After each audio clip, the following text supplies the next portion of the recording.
Shalom dan selamat hari Minggu untuk kita semua. Sebelum kita mendengarkan firman Tuhan, kita berdoa. Damai sejahtera Allah yang melampaui segala akal, itulah yang memelihara hati dan pikiranmu di dalam Tuhan kita Yesus Kristus. Amin. Bapak Ibu yang terkasih, yang menjadi firman Tuhan untuk kita pada hari Minggu ini, tertulis dalam Roma 10, ayat 16 hingga ayat 21. Beginilah firman Tuhan. Tetapi tidak semua orang telah menerima kabar baik itu. Yesaya sendiri berkata, "Tuhan, siapakah yang percaya kepada pemberitaan kami?" Jadi, iman timbul dari pendengaran, dan pendengaran oleh firman Kristus. Tetapi aku bertanya, adakah mereka tidak mendengarnya? Memang mereka telah mendengarnya. Suara mereka sampai ke seluruh dunia, dan perkataan mereka sampai ke ujung bumi. Tetapi aku bertanya, adakah Israel menanggapinya? Pertama-tama Musa berkata, "Aku menjadikan kamu cemburu terhadap orang-orang yang bukan umat, dan membangkitkan amarahmu terhadap bangsa yang bebal." Dan dengan berani Yesaya mengatakan, "Aku telah berkenan ditemukan mereka yang tidak mencari aku. Aku telah menampakkan diri kepada mereka yang tidak menanyakan aku."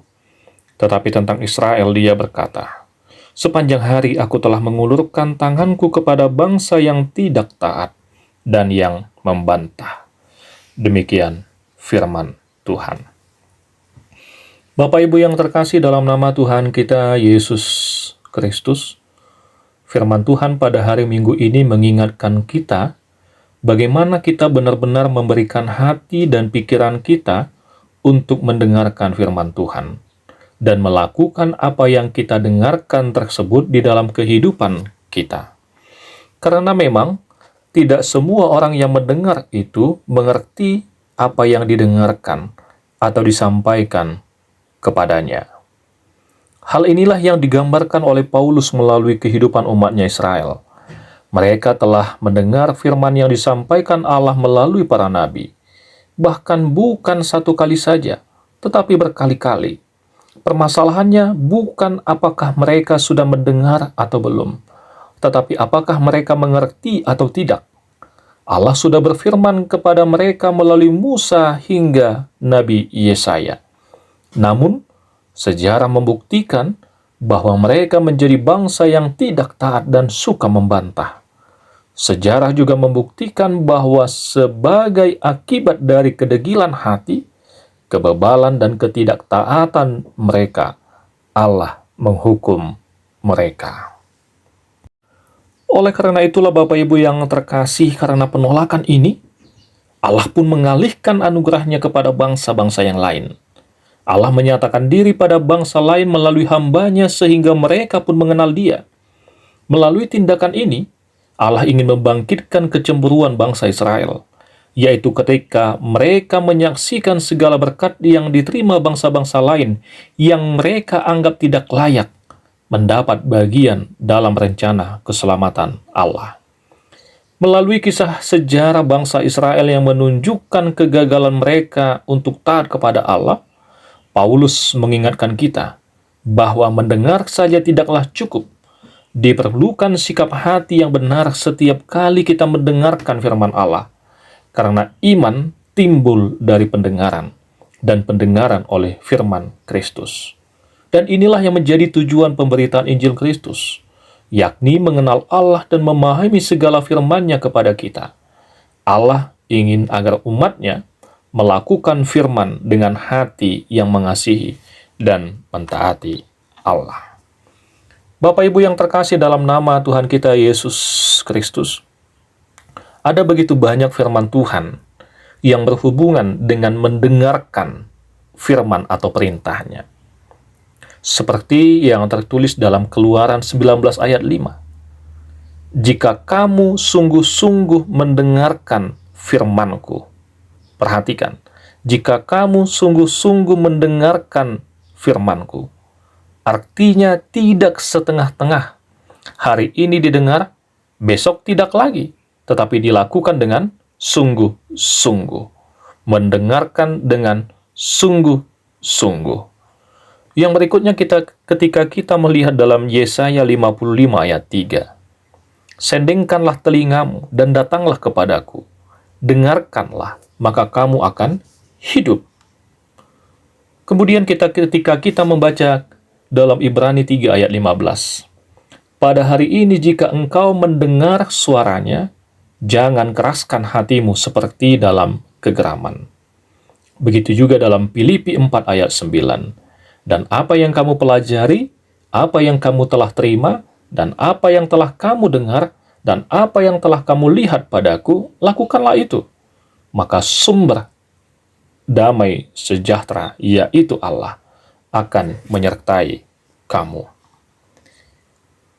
Ketika kita melihat juga bagaimana kehidupan umatnya pada waktu itu. Adam dan Hawa, mereka berdosa karena mereka hanya mendengarkan, tetapi tidak mentaati dan melakukan apa yang disampaikan oleh Tuhan. Begitu juga dengan halnya orang pada zaman Nuh. Mereka binasa karena tidak mendengarkan suara Tuhan. Begitu juga dengan halnya dengan Sodom. Mereka dibinasakan dengan api karena tidak mendengarkan suara Tuhan. Bangsa Israel juga diperbudak karena tidak mendengarkan firman Tuhan. Jadi Bapak Ibu yang terkasih, kunci kehidupan itu tidak lain adalah firman Tuhan. Itulah sebabnya dikatakan yang berbahagia ialah mereka yang mendengarkan firman Tuhan dan yang memeliharanya. Jika firman Tuhan diberikan kepada kita, kita tidak lagi bertanya, bisa atau tidak untuk dilakukan. Tetapi kita akan bertanya dalam diri kita, apakah aku mau selamat atau tidak? Itulah yang hendak disampaikan firman Tuhan pada kita. Bagi siapa yang hendak mendapatkan keselamatan dari Tuhan, dia akan mendengarkan dan melakukan kehendaknya. Sekali lagi, kita tidak lagi bertanya bisa atau tidak untuk dilakukan. Tetapi, tanyalah dalam diri kita, apakah saya mau selamat atau tidak?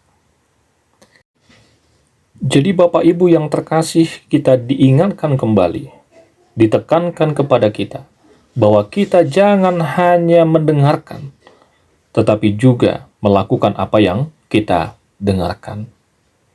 Luar biasa saya rasa untuk Bapak Ibu, jemaat, orang percaya yang hidup, yang tinggal di daerah Bonapasugit. Kenapa?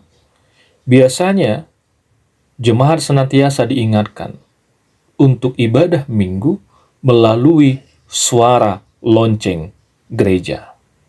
Di hari Sabtu, pukul 6 sore, di hari Minggu, pukul 6 pagi, begitu juga jam 8 pagi atau jam 9 pagi, umat diingatkan melalui suara lonceng gereja, supaya mempersiapkan diri untuk datang ke gereja.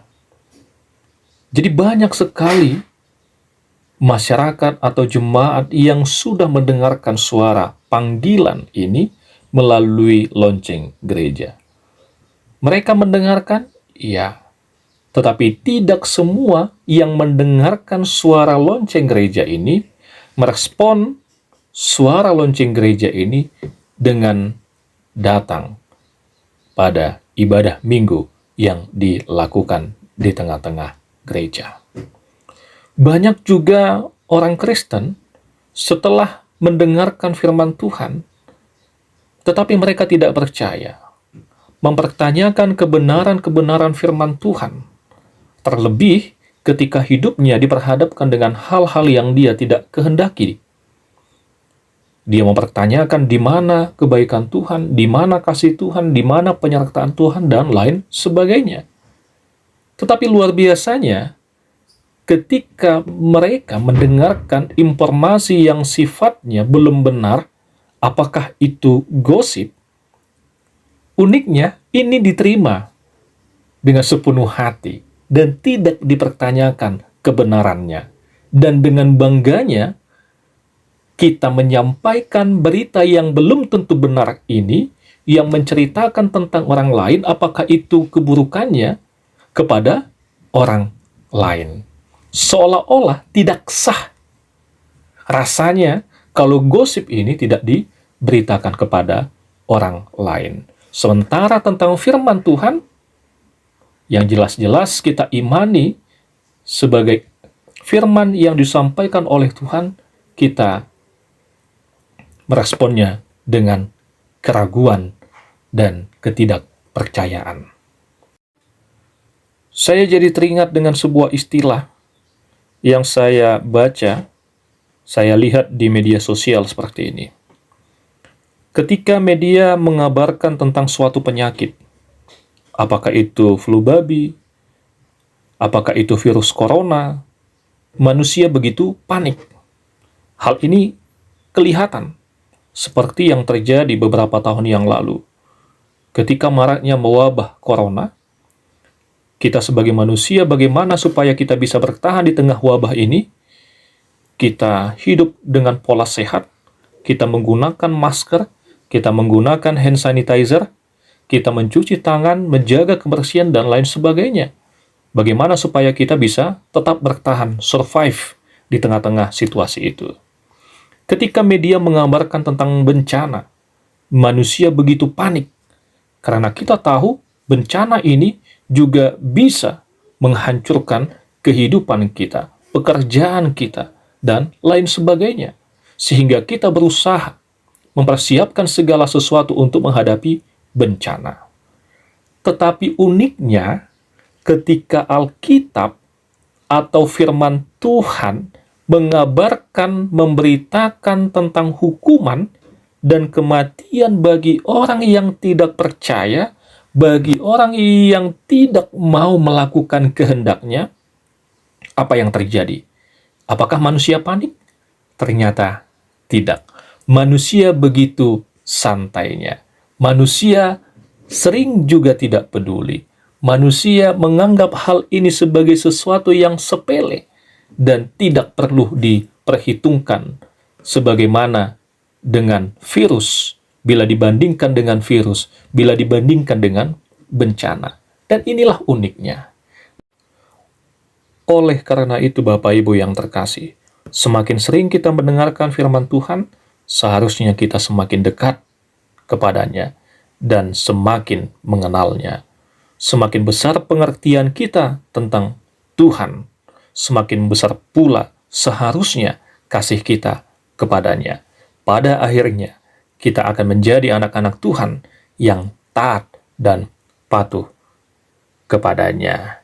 Belajarlah dari sejarah, pendengaran yang tidak disertai dengan sikap hati yang benar hanya akan mendatangkan murka Allah dalam kehidupan kita.